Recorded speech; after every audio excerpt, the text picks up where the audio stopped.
everybody, welcome back into another episode of 2 on OSU. As always, I'm joined by my identical twin, Sam Hutchins. And we're here today to talk about big picture and small picture from Oklahoma State's Bedlam win, the ramifications of all that. I feel like I've been seeing the Twitter and in the conversation nonstop. Bedlam, Bedlam, Bedlam. So we're going to get into all that.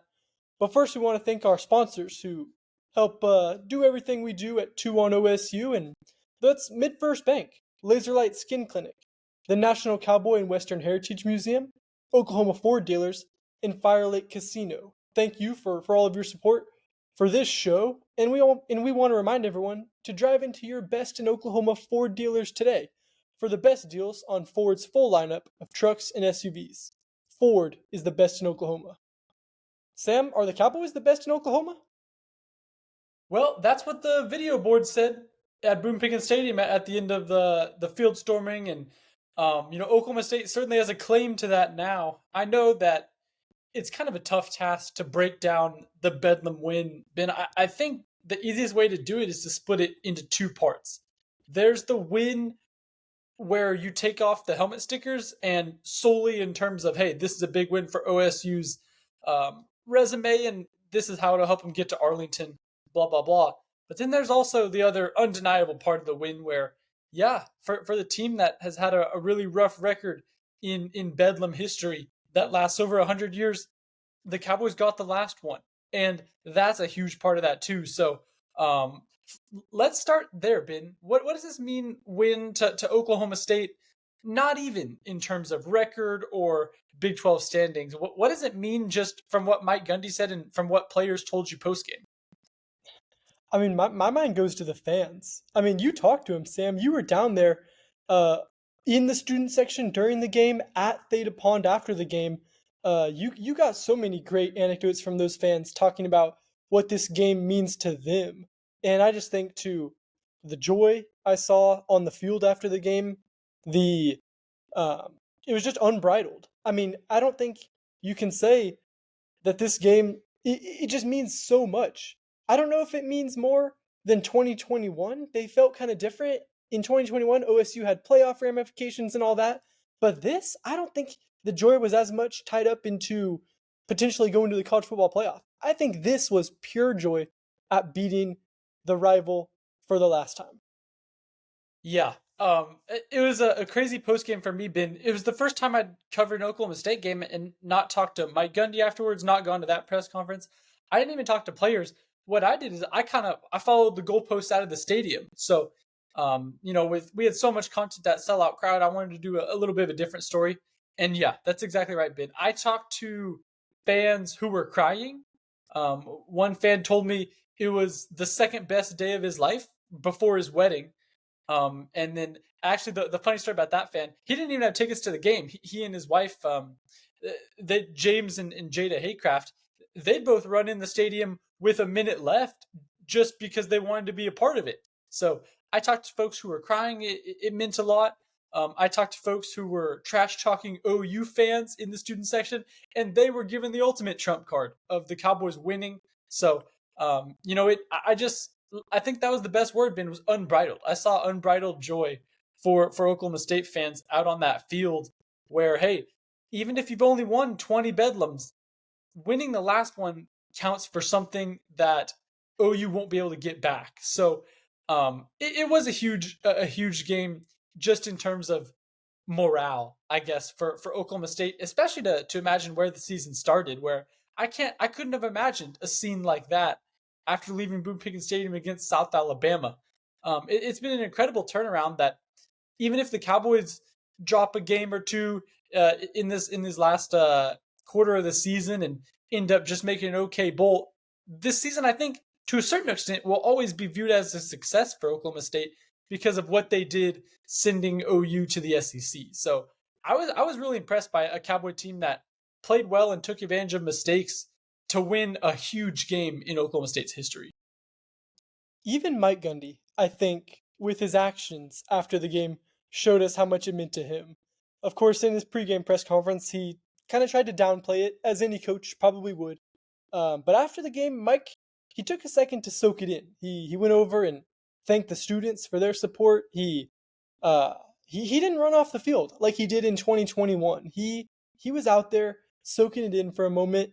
He eventually made it into kind of the mouth of the tunnel, and he didn't go back to the locker room. He stood there with his family. Gage was down there, and he was congratulating players as they walked in and ran in and hugging. And I think this game meant a lot to the fans, of course, to Mike Gundy, and to the players as well. But it also means a lot to what the Cowboys are going to do this season, Sam, with the college football playoff projections and in rankings coming out on Tuesday. The AP poll coming out yesterday. Cowboys were up to 15 in the AP poll. Sam, what do you think this game does from a completely standpoint of like this season and the future games? Yeah, just records and projections and Mhm. bowl destinations. I can see the Cowboys landing at about 15 in the college football playoff poll, maybe a couple higher, just because the CFP committee has been a little more favorable than the AP poll this season to Oklahoma State. But yeah, with 2 losses, they're not going to make the playoff. But what the Cowboys did set themselves up for was a very realistic shot at going to the second Big 12 championship game in 3 years. And Ben, for a long time, it looked like that game would be a coronation of the SEC with OU and Texas, kind of being the 2 teams looked like it'd be headed to Arlington for a Red River shootout rematch. But now Oklahoma State and Texas are the 2 teams in the driver's seat. So those are the 2 teams at the top of the Big 12 still. And this last Saturday broke up the log jam. So there, Iowa State lost, Kansas State lost to Texas in a game that we may look back on as, wow, that had major implications. And then the Sooners lost, of course, to Oklahoma State. So from a 5-way tie to a 2-way tie, now if the Cowboys win out, they go to the Big 12 championship game. Yeah, the KU beating Iowa State was big for the Cowboys. Of course, that's the only team in the Big 12 that owns that tiebreaker over Oklahoma State. You might have been at your tailgate or walking into the stadium when Texas and K-State concluded. If you left for the first half, you thought K-State was left for dead, but the Wildcats came back, made it a game, ended up failing on a 2-point or on a touchdown in overtime. Yeah. Sam, that would have given them the lead if they would have converted a 4th down touchdown. So I think that loss is certainly pretty much the only negative for the Cowboys from last Saturday. Texas and OSU, it's if they win out, it could maybe even. I mean, there's some scenarios here that we could see another Bedlam. Yeah, that's exactly right. Because Texas, the Cowboys in Texas, there's no tiebreaker there. They didn't play. So the Cowboys would have had, and they still do have, the tiebreaker over Kansas State. So if you were drawing up a scenario for the easiest way for the Cowboys to get to Arlington, Kansas State beating Texas would have been preferable. But yeah, Ben, you're exactly right. That's perhaps the most intriguing matchup to me that we could see in Arlington would be if the Cowboys could match up against the Sooners again. And for the Sooners to get back to Arlington, remember, OU has the tiebreaker over Texas. So with their win earlier in the year. So all that would need to happen is if Texas loses a game and the Sooners win out. That would forge a Bedlam rematch, which I would sign up for in a heartbeat. That game that'd be fascinating, and for maybe the Cowboys wouldn't have the last laugh after all in that game. Because Ben, I don't know. I was thinking as I was driving back from the Bedlam game, what were the key moments in that game? Who looked better? Because total yardage, passing yardage, those stats are so similar. And I think the Cowboys just did a much better job of capitalizing on mistakes to win Bedlam. So maybe in a rematch, you might not get all those mistakes. Maybe Bedlam turns out differently in a rematch. I'm not even so sure if those teams play again that the Cowboys that they win that game. Home field helped a lot, no doubt. I think home field, the Sooners had multiple false start penalties, offsides penalty. They just kind of got frazzled a little bit. So maybe in Arlington that game would look a lot different. But I'd sign up for that too because Bedlam on Saturday was enthralling. That was a fun game to watch. It's so weird to even think that, think of a scenario where that game is played because it really did feel like the rivalry got laid to rest here Saturday. To dig it up again in 4 or 5 weeks, it would just feel so crazy. I think a lot of finality was coming into this game, and I think people accepted win or loss that this is going to be the final one. So it would just be wild. I think to play that game. Hey, another Bedlam in 5 weeks. I think it was if it was the last ending, and I agree. Maybe would be a shame for the game to end in Arlington a little bit, where it's not a truly toxic atmosphere one way or the other. Because if this was the last Bedlam, I think it was a fantastic end to Bedlam. You had true Bedlam. You had calls, I think of the one against Drake Stoops that have people up in arms and at war against who was robbed, this and that. You had crazy plays, turnovers, interceptions that swung the game. Heck, the ESPN game tracker was swinging up and down like a heartbeat detector, where it could have gone either way at any point in the game. You had lead changes. It was a really fun game to watch, and one that, if people ask me, hey, what was it like to watch the last Bedlam? It was anything but a snooze fest, which is kind of what you'd expect from the Bedlam series, at least in our lifetime. That's been a lot of fun. Now today, Sam, of course, we just got back from the Mike Gundy Monday press conference. Did he say anything to you that you think we need to bring up on the show? I mean, it really felt to me like he was ready to move on, and he was already in his mind moved past Bedlam and onto UCF.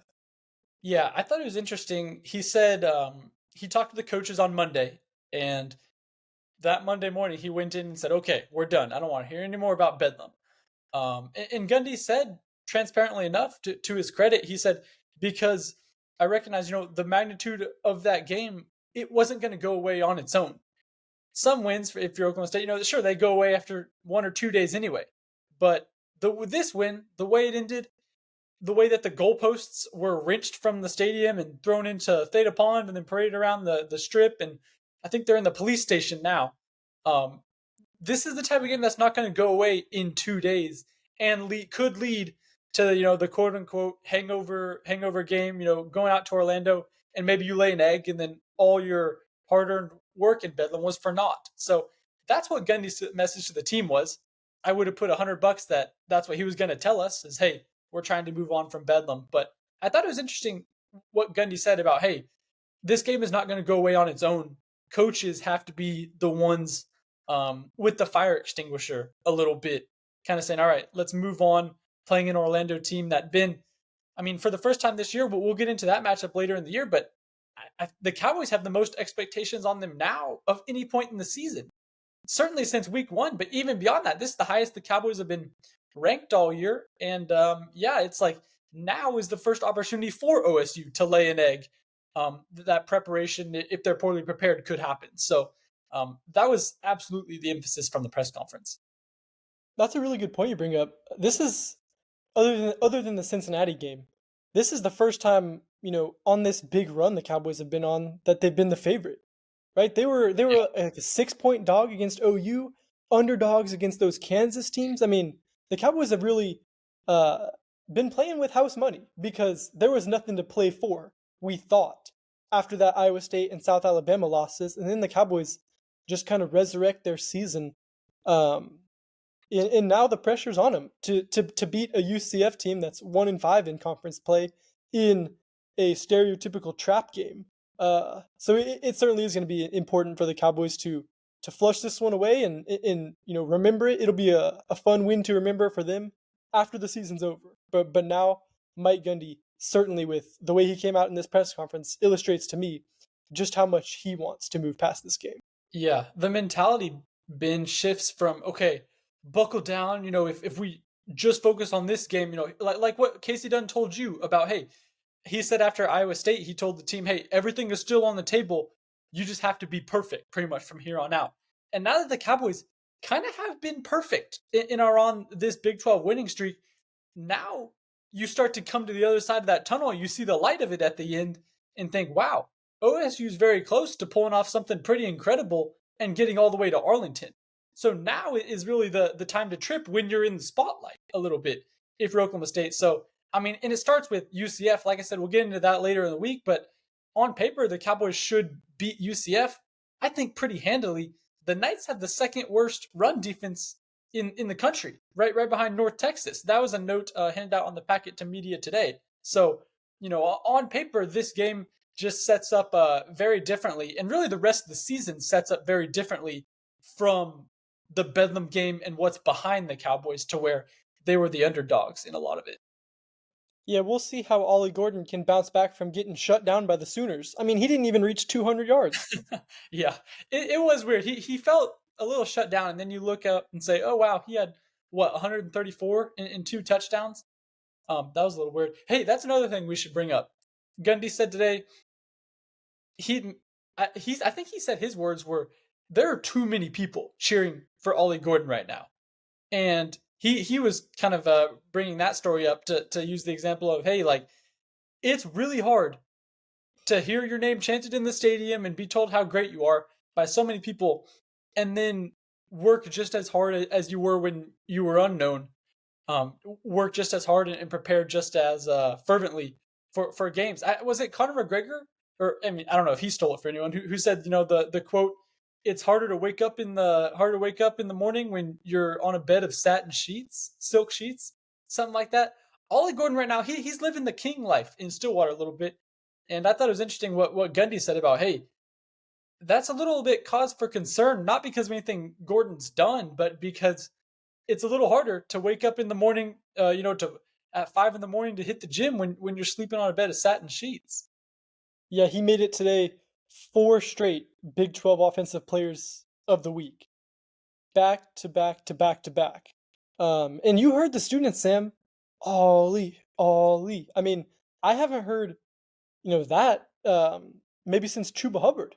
The students and fan base kind of, galvanize around one person like Ollie Gordon. I can't even imagine what his life is like right now, and um, just how many more obligations and handshakes and pictures he's taken now compared to a couple months ago after South Alabama when he had 3 carries like he did in the opener. His life has changed more than anyone. Yep, he leads the nation in rushing, which is pretty impressive based on how his season started, and kind of a microcosm of what the Cowboys have done lately. Is, wow, season started out rough, but I guess in this case it really was how they've closed it, because so far they've turned, people say, can you save the sinking ship? They've patched it up and started sailing toward the promised land. It's this boat is not only above water still, this boat has been upgraded, and this boat is zooming toward the promised land. So it's just very interesting how this Cowboys season has completely flipped from being a bottom of the Big 12 team at one point, and thought destined just to hopefully scrape up enough wins for a bowl game, to wait, this team could reach Arlington and beyond. So very, very wild season so far. It's been a crazy ride. So I know Mike Gundy's trying to move past and look to the future and look to UCF, but in the 2-minute drill, Sam, we're going to do a little bit of looking back to some crazy things we saw in Bedlam. Are you ready to get into the 2-minute drill? Yep, let's do it. All right. The things we're going to do in the 2-minute drill. Craziest thing you saw in Bedlam, the actual game, and the craziest thing you saw outside of the game. What's the craziest thing you saw in the game? Well, I did a little reporting from the student section, so I saw a lot of crazy things in the game. Honorable mention will be the student I saw who wore a "I Heart Lincoln Riley" overall, just because I talked to him. He said, I asked my OU fan friend, what's the most annoying thing I could put on my overall? And I put exactly that. So shout out to him. That was the funniest thing. Craziest thing I saw, I'll modify it. Craziest thing I heard was the crowd reaction after Drake Stoops was short on that 4th down. That was the moment OSU fans could finally breathe, and they yelled their hearts out. It was ridiculously loud, especially from the student section there. And that was a moment, it was almost a guttural roar that really sticks with me as, wow, this win means a lot more than just one Bedlam win to these Oklahoma State fans. Ben, what's the craziest thing you saw from the game? That Ollie Gordon pass, dude, that was nuts. I mean, he's a high school quarterback. We all know that, but he lollipopped that pass, and it was just the wildest sequence I've seen in a long time. The pitch back. Gordon said the play was designed to pass back to Bowman, but the Sooners had that sniffed out, so it forced Oli Gordon to throw across the field, moving to his left. Something I don't even think Patrick Mahomes is super advised to be doing. And Yeah. Oli Gordon left one hanging out there for Billy Bowman, who made the tackle. That play took like 16 seconds, which is forever in a football game. That was the craziest thing I saw from the game. That was ridiculous. Okay, and then the craziest thing we saw around the game, not involving players. One of the wildest things I saw from the last Bedlam was as I'm leaving the press box, quite a few hours after the game has ended, I saw some folks down at where the stub of the goalpost was in the east end zone. And as I walked out that gate there, I went to go snap a picture and kind of struck up a conversation with them. At first, I thought they were OSU athletics employees. I think they were just students who had brought an electric saw out there to saw off a piece of that goalpost for a souvenir. So I'm not a tattletale. I don't even think I got their names. But good for them. Last I heard, they did saw off a piece, a little shard of the goalpost to keep as a souvenir of Oklahoma State's Bedlam win. Craziest thing I saw like around the game was people unstorming the field.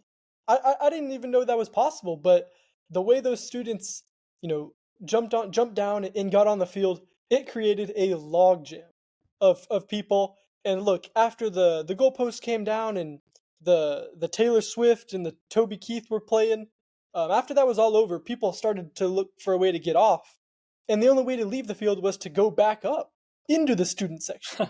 So I saw people reaching down and pulling people up. I thought, man, this was kind of counterintuitive. We're now unstorming the field, but that's how students got off the field, and it's how I got up and around to the post game interview. So I'd never seen anybody unstorm the field. I've never seen a lot of the things I saw for the first time after that Bedlam game. That was a crazy game. No doubt. Well, we're going to be back later this week to preview Oklahoma State's game against UCF. And we want to remind everyone, if this is your first time hearing or watching the show, man, be sure to subscribe on YouTube. It'll really help us out. We're also on Spotify, Apple Podcasts, whatever podcast app you like. We're there as well. It'd help if you subscribe to that.